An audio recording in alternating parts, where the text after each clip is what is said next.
Is mise patio D. Nua Eabhrac Pádraig a léadar orm.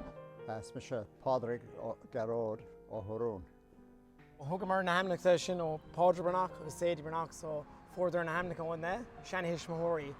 Well, an ainm no Pádraig ó Chealla, no Patrick Francis. Pádraig Deibhreá is ainm dom. Is mise pádio dé is manam a ainm. Tá páiste inam im rang agus pád is ainm dó. Tá mé de bliana a díis. Bhuair mé ma ainm ó Pádraig Brenach ma hana ahar. Fuair mé ma ainm ó ma ahar a fuair an tanam sin ó uncle Patsy. Seo ma ahar Paddy inis nédia creigehocht agus mar gréthar seán an eice in UCC. Agus bhí anna grágam dá ma ahar agus omós you know. Fear únta go bheith de lách é nuair a bhí sé óg ach chuir sé sin taobh hÉireannaigh agus bhí saoil maithaige agus. Bhí mi sé óg nuair bhí an cóga móthain in Vietnam. Bhí na pancáin, bhí ar bamáil gachát agus bhí sé na seascatí le na paddy fields.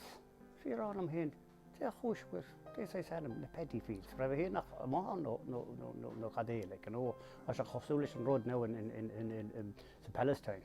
And the Israelis a bomb all gachrot.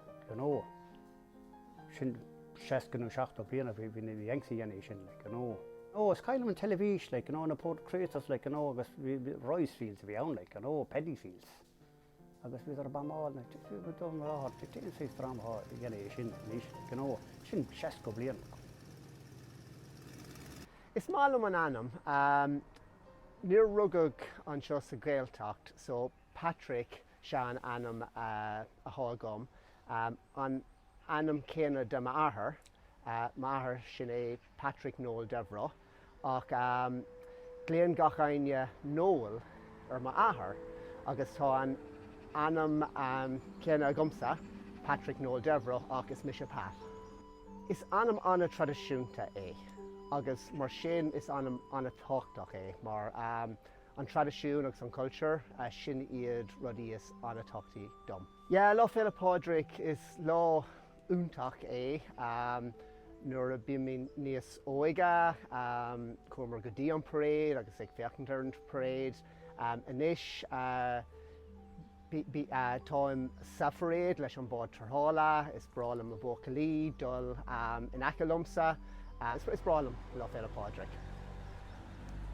Fuair mé manam ó Mouncail sin drothóir má bháthar a bhí mar sagart i Brazil, Father Patrick Fitzgerald. Bháig sé actually River Rugg mé hain mí brán náideag seachtó cethir fiú River Rugg mé hain.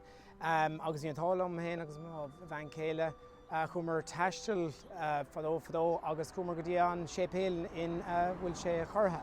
Haul Fortaleza in Brazil.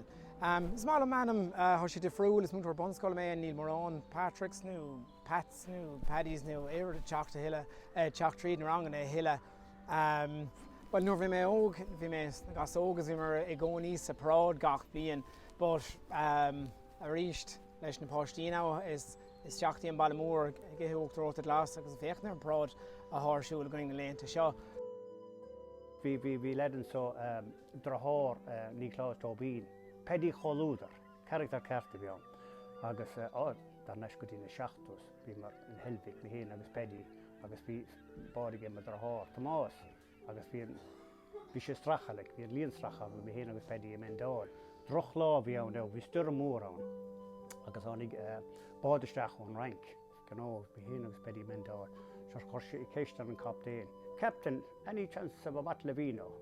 No vino for you, Paddy. So, cas Paddy, I'm Florence. You never heard person anyway. I was behind any. How do you know my name? We on Captain or Paddy. We got hanging Paddy.